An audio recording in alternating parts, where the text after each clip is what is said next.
Il faut savoir aussi que les services de sécurité, enfin les services de protection des hautes personnalités, en fait, protègent énormément de gens pour le confort.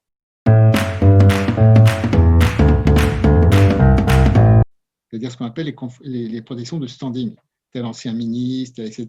Ce qui fait qu'il reste très peu d'effectifs pour protéger les gens qui sont en danger. Bon.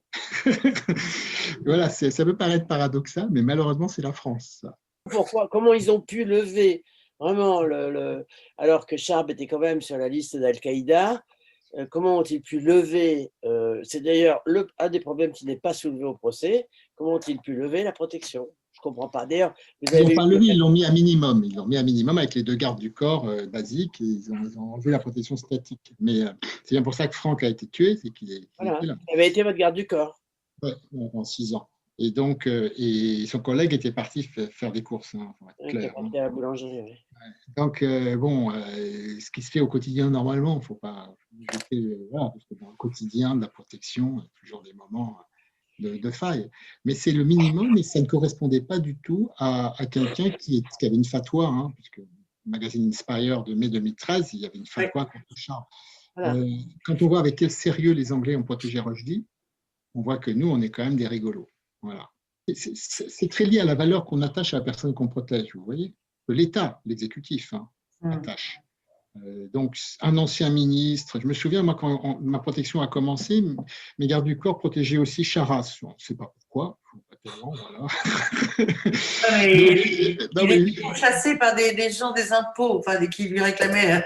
Ah ben voilà, c'est ça. Donc, voilà. Donc vous avez c'est complètement incroyable. Mais c'est comme ça. Ce qu'on appelle la protection de confort, ça consiste à je suis une personnalité importante et ça la fait bien d'avoir des gardes du corps. Avec la voiture qui va avec. La voiture qui va avec quand on ne vous demande pas de porter les courses, quoi, littéralement. Donc, les gardes du corps sont les premiers à se plaindre de ça parce qu'ils sont des professionnels formés. Ils estiment être pas, justement… Ils font un peu nounou et pas… Voilà, précisément. Enfin, moi, je n'avais jamais venu à l'idée de leur demander de porter une valise ou quoi, parce que je préférais tellement qu'ils puissent sortir leur flingue que porter ma valise. Techniquement beaucoup plus intéressant. Vous voyez ce que je veux dire? Bon. Mais ce n'est pas toujours comme ça, quoi. Okay. Non, je trouve ça vraiment complètement étonnant que ce ne soit même pas abordé au procès de Charlie. Ça, alors là… C'est des choses, c'est toujours l'idée un peu d'autocensure. Il faut être soudé quand il y a des drames et donc il faut pas remuer la merde. C'est toujours un peu ce discours que vous avez. Hein. Donc on ne devrait pas faire l'introspection, essayer de voir les erreurs. On essaye voilà, parce que c'est un peu cette tendance. Hein. Il y a ok, il y a peut-être des choses, mais ça sert à quoi maintenant? Voilà, c'est cette idée-là, je suppose. Hein.